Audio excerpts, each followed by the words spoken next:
Hi and welcome to week 12 of our Summer of Self-Love for 2020. It's our final week. That's it, we're done with summer now, we're over, we're moving on. And what a weird, completely odd year 2020 has been so far.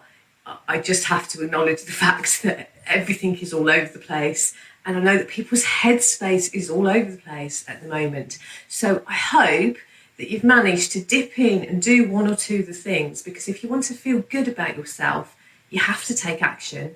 And these are, all of the 12 weeks have been about tiny little tweaks to make.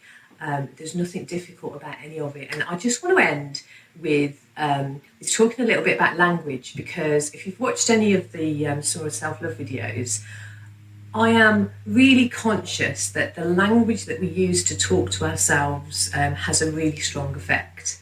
And it's not a quick effect, it's a drip, drip, drip effect. So if we can change how we talk to ourselves and how we phrase things, then it's massively to our advantage on a long-term basis.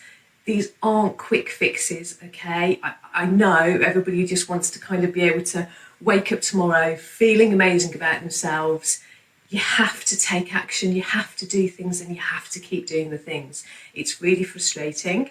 I liken it to probably 18 months ago now, I started to go to yoga. I had a back problem that I really wanted to fix, and it probably took a year of going before I saw a result for the reason that I'd gone. But once I did, I'm like, okay, that's it, I've solved that problem. That's really good. So it might have taken a while, but I got there in the end. And it's exactly like that when you're looking at how to love yourself more, how to like yourself more, how to accept yourself more. It takes lots of tiny little repeated actions. Frustrating, I realise. So today, I just want to talk about, right, so particularly at the moment, I think life can feel like a complete battle. It just can. There are so many times in life where I felt like I'm going to war against a company, just something to solve, a problem, so many things where I feel like I'm battling. And that's really common. What I don't think you should ever do, personally, is get into battle with yourself. And loads of things are pitched at us in the language of battling and of fighting. So you can battle against your weight, you can battle against your inner demons, you can fight the signs of aging. And these are messages that are sent to us that, you must stop this, you must change this, and you must go to war on yourself. And the problem with that kind of language and that kind of thinking and seeing things is that if you're going into battle, there's a chance you might be defeated. And it can make you feel like a failure. It can make you feel like you're not winning. And when you're not winning, you feel like you're losing.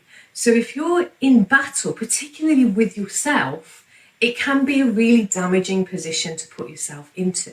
So I'm not saying don't try to change things and don't try to achieve things. Of course we do that, but it's much more positive to phrase what you're doing in terms of supporting yourself in a goal, trying to help yourself achieve a certain outcome, rather than actually being in battle.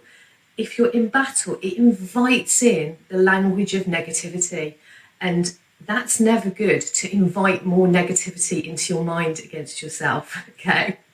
We know this. What we want is more positive thoughts towards ourselves.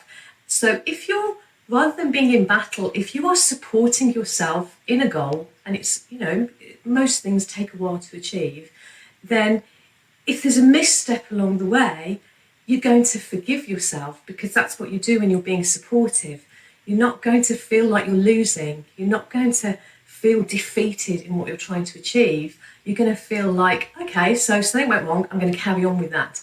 And that's a really different kind of mindset to have, and a really important thing to allow yourself to feel. That support that you can give yourself, because genuinely, nobody can make you feel loved and supported as much as you can yourself. If you can achieve that, you're totally winning.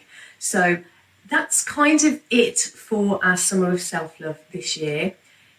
there's 12 weeks of it. So there's 12 different tasks, little things to do. And I appreciate that it's a lot of stuff to watch. It's a lot of stuff to do. Dip in and out and just do one or two of the things, because self-love comes from repeated tiny actions. Like I say, any of these things that I've suggested to do are something that you can repeat and something that you can work on long term. They're not things that you kind of just do as a one-off and forget, but any of them can have a positive ongoing impact. You don't have to kind of go, well, I can't do all 12, so I can't bother with anything. It's in no way like that. It's not some kind of, exercise program where you've got to get to the next level. There's none of that. You can go to any one of the weeks, do the thing, and that's it. You don't have to do any more than that if you don't want to. But yeah, so finally, this week, the end of our Summer of Self-Love for 2020, stop being in battle with yourself. Stop talking about yourself in terms of an enemy, okay? It's not healthy. And I will honestly say that once I stopped battling with my weight and supported myself in my health goals, I lost weight. And once I stopped battling against who I am as a person and accepted who I am as a person and accepted that that means that sometimes I won't fit in certain situations or fit in with certain people, my mental health just massively benefited from not being in battle with myself anymore. If you can achieve it, and it is just changing your language in what you're trying to do, then you will just get so many benefits from it. So good luck. And maybe we'll see you for Summer of Self-Love 2021. We're going to get to 2021. I'm waiting for the next whole thing to happen. Hopefully, I will see you for next year's Summer of Self-Love. Thank you.